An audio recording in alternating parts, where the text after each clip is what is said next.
ஒரு சமயம் 5 தவளைகள் ஒன்றாக காடு வழியாக சென்று கொண்டிருந்த போது அதில் 3 தவளைகள் ஒரு பெரிய குழியில் விழுந்தன. அந்த 3 தவளைகளும் மேலே ஏற மிகவும் கடினமாக முயற்சி செய்கின்றன. ஆனால் அந்த குழி மிகவும் பெரியதாக இருந்தது. அந்த குழியிலிருந்து வெளிவருவது அவ்வளவு எளிதல்ல. இப்போது குழிக்கு மேலே விடப்பட்ட 2 தவளைகள் குழியின் உள்ளே பார்த்து, அந்த 3 தவளைகளிடம், இப்போது நீங்கள் 3 பேரும் சொல்லுங்கள், இந்த குழியிலிருந்து உங்களால் வெளியே வரவே முடியாது. இது ஒரு பெரிய துளை, எனவே உங்கள் முயற்சிகள் பயனற்றவை. இதை கேட்ட 3 தவளைகளில் ஒன்றுதான் சொல்வது சரி என்று நினைக்கிறது. இந்த குழி மிகப்பெரியது, இப்போது அதிலிருந்து வெளியே வரவே முடியாது.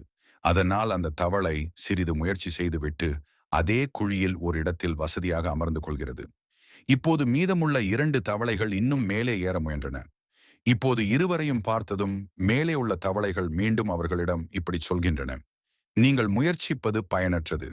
இந்த குழியிலிருந்து வெளியே வரவே முடியாது. இனி உங்கள் வாழ்நாள் முழுவதையும் இந்த குழியில்தான் கழிக்க வேண்டும். இப்போது இந்த குழியிலிருந்து எங்களால் வெளியே வர முடியாது. அவரும் கைவிடுகிறார். ஆனாலும் தவளை ஒன்று மேலே ஏற முயன்றது. மேலே உள்ள 2 தவளைகளும் அவனிடம் கேட்கவில்லையா? இருவரும் தோல்வியை ஏற்றுக்கொண்டனர். இந்த பெரிய குழியிலிருந்து வெளியே வரலாம் என்று நீங்கள் இன்னும் நினைத்துக் கொண்டிருக்கிறீர்கள். மேலே அந்த 2 தவளைகளும் அவனிடம் பேசிக்கொண்டே இருந்தன. ஆனால் அவற்றின் வார்த்தைகள் அந்த தவளைக்கு எந்த பாதிப்பையும் ஏற்படுத்தவில்லை. அந்த தவளை முயற்சி செய்து கொண்டே இருந்தது. முயற்சி செய்து கொண்டே அந்த குழியிலிருந்து வெளியே வந்தது. இப்போது அந்த தவளைகள் அனைத்தும் அவன் எப்படி வெளியே வந்தான் என்று யோசித்துக் கொண்டிருந்தன. அந்த தவளை எப்படி வெளியே வந்தது என்று சொல்கிறேன். அந்த தவளை காது கேளாததால் இந்த பெரிய குழியிலிருந்து அந்த தவளை வெளியே வந்தது. எதுவும் கேட்கவில்லை. எனவே இந்த கதையிலிருந்து நாம் வாழ்க்கையில் ஏதாவது நல்லது செய்யும் போது பலர் வந்து நம்மை தடுக்க பலவிதமான விஷயங்களை சொல்கிறார்கள்.